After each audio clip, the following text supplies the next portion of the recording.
دوسری بات جو اللہ جل شانہ نے فتح دی، اس کی وجہ یہ ہے کہ اس وقت فلسطین میں، غزہ میں اس بھوکوں پیاسے لوگوں، مسلمانوں، بچوں، بوڑھوں کو وہ بھوک سے مر رہے ہیں، پیاس سے مر رہے ہیں،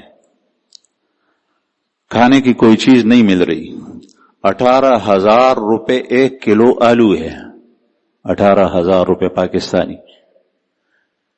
1 کلو آلو اگر کوئی پکائے گا تو پتہ نہیں کتنے ہزار کا اس پہ ایندھن لگے گا۔ 18,000 روپے 1 کلو آلو ملے گا، پھر اس کو پکائے گا تو پکائے گا کیسے؟ وہ پیسے کہاں سے لائیں گے؟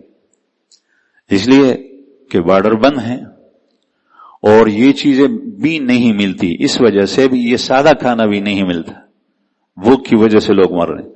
لیکن اس پاکستان کے اندر ایسے بھی لوگ ہیں، بہت سارے لوگ خوب سیر ہو کر اور خوب کھا کر کہیں گے کہ وہاں کون بیچ سکتا ہے، وہاں کون جا سکتا ہے۔ ہم اپنی آنکھوں سے دیکھ رہے ہیں کہ وہاں پہنچ رہا ہے کھانا اور وہاں وہ ان کو کھلایا جا رہا ہے، ان بچوں میں تقسیم ہوتا ہے، ان خواتین میں تقسیم ہوتا ہے۔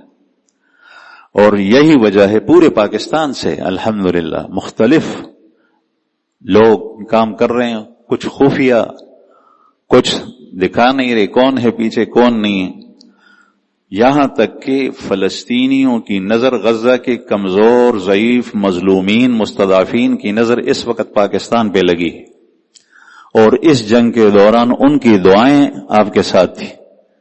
وہ غزہ کے کنڈرات پر ایک نوجوان کھڑا ہے، وہ کہتا ہے غزہ ماں پاکستان، غزہ ماں پاکستان، غزہ پاکستان کے ساتھ، انا ماں پاکستان، میں پاکستان کے ساتھ ہوں۔